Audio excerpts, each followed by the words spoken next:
Everybody get up, it's time to slam now. We got a real jam going down. Welcome to the Space Jam. Here's your chance, do your dance at the Space Jam. Alright. Wave your hands in the air if you feel fine. We gotta get in overdrive. Welcome to the Space Jam. Here's your chance, do your dance at the Space Jam.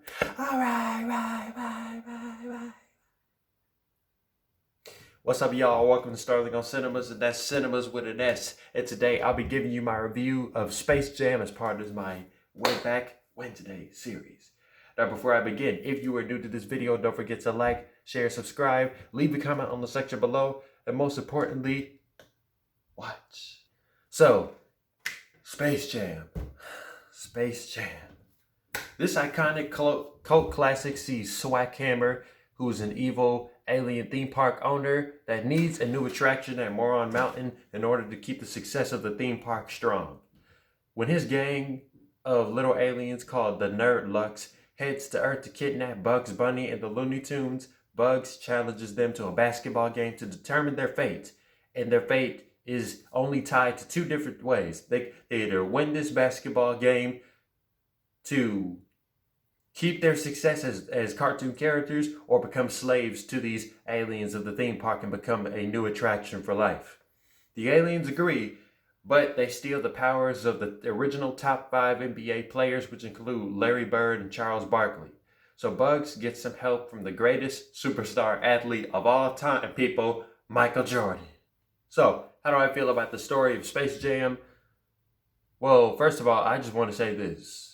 I feel like people tend to forget how memorable the story of Space Jam is. Like, even if you were a millennial and this came during your childhood, this is probably one of your best movies of your childhood as well.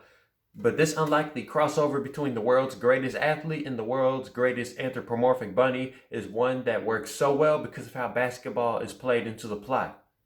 See, I love how basketball not only gave them a reason to recruit Michael, but it is a way to raise the conflict much higher by mutating the Nerdlucks into the Monstars.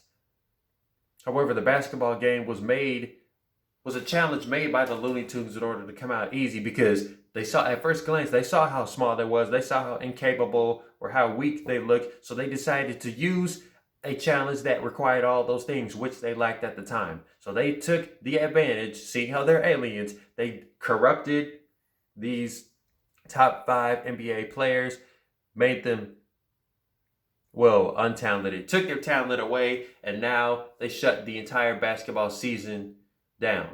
Obviously, we can relate to this, seeing how quarantine did the same thing.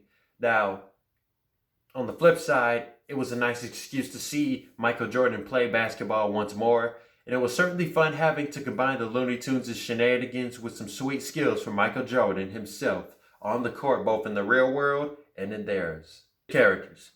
Now, the characters, when you think of Space Jam at first glance, there's not a lot to think about aside from Michael Jordan and the Looney Tunes. Because while most of the characters are not written for the film, because the athletes like Michael Jordan, Charles Barkley, and Patrick Ewing are playing themselves. Not to mention some celebrities playing themselves, which is a common trope in Looney Tunes movies, like Bill Murray in this. But speaking of which, I love each and every one of the Looney Tunes. Like, they are the best, if not one of the cartoon characters, most popular cartoon characters. Like, even more popular than the Disney characters, because they were before the Disney characters, if I'm not wrong. But if I'm wrong, you can just let me know who came first between Bugs Bunny, Mickey Mouse, I don't know. But crossovers between characters goes way back to this era in the 80s, 90s. That was like, as far as pop culture cinema, like, crossovers was a regular thing, just as it is nowadays.